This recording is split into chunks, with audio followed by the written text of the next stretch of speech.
everybody. Dan Illman, Mike Beer taking a closer look at Kentucky Derby Contender domestic product. And we're going to take a look at domestic product's most recent race. And it's a while ago. You got to go all the way back to March 9th, Tampa Bay Derby. Here's domestic product. This race did not feature a fast pace at all. So we can give, I guess, domestic product some credit for coming from slightly off of it and gutting it out. Yeah, these horses were sprinting in front of him here, and you saw their mid-stretch there, Dan. He also kind of had to force his way into the clear there with the rival to his outside. He did it. He closed that race down. This is a horse who's not going to look great on paper when you start going through him. He's better than he looks. I agree with you. He's slow on paper. He only earns an 82 buyer speed figure in the Tampa Bay Derby. Hard to get a fast figure when the pace is so slow. However, they went the half in 51 seconds in that race. 2 starts back in the Holy Bull, he finished ahead of Fierceness, who's going to be the Kentucky Derby favorite, when wired in the Holy Bull, a race that was probably not run to suit him. And as a 2-year-old, he was pretty useful. He didn't run great in his debut. I don't think he's a sprinter. He ran much better going 1.1 miles in his second lifetime start, and he had a big excuse with a wet track in the Remsen.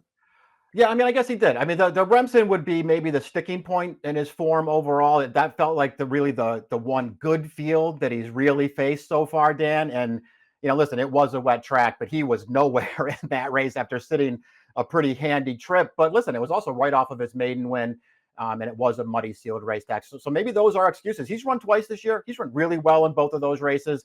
And I appreciate that he looks like a horse who will stay. And he's not a one-run closer. He's a horse who has really good tactical speed.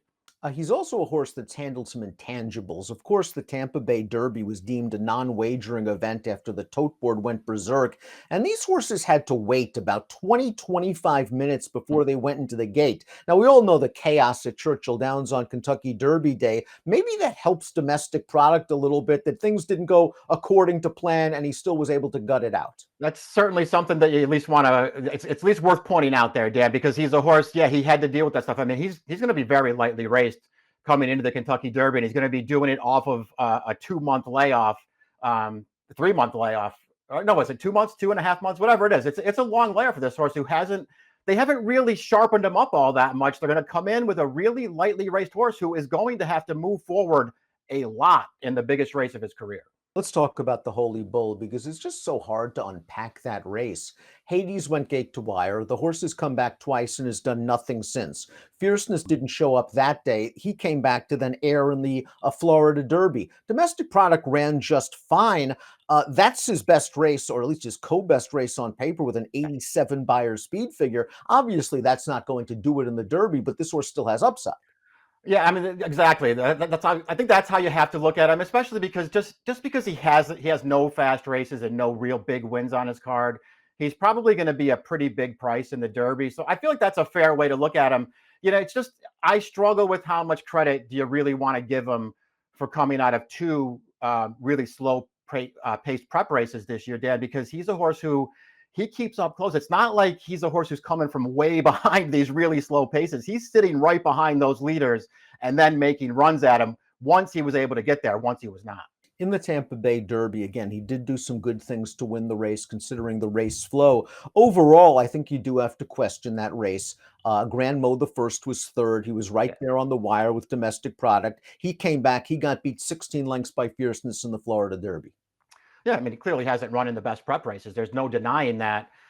They've gotten him to the Derby, I suppose, the way that they've wanted to get him there, Dan, so they can take a shot with a horse. So again, I feel like the distance is okay for him. I feel like he is the kind of horse who can get the right kind of trip in this race. And he's just going to be a big price. I think he's better. Again, he's better than he looks on paper. From a pedigree standpoint, I'm not really going to worry too much about it. I think it's more of a mile and a 16th pedigree with Practical Joke on top, the second dam a stakes-winning sprinter, the dam a half to a stakes-winning turf sprinter. But this horse has already shown that he can go 1 1/8, and he finishes the end of his races. I'm not worried about 1.25 miles with him. I'm not either. I mean, the pedigree, you're right. It doesn't necessarily suggest longer, but when you watch him run and you watch him finish in his races, you're not worried about more distance. Talk about well-connected. He's a Klaravich stable homebred trained by Chad Brown. Irad Ortiz is going to take the mount, and he's going to be a price in the Kentucky Derby, and he's already finished ahead of Fierceness, and he won his most recent prep, the Tampa Bay Derby. Things to like about domestic product. Now he has to run a fast race.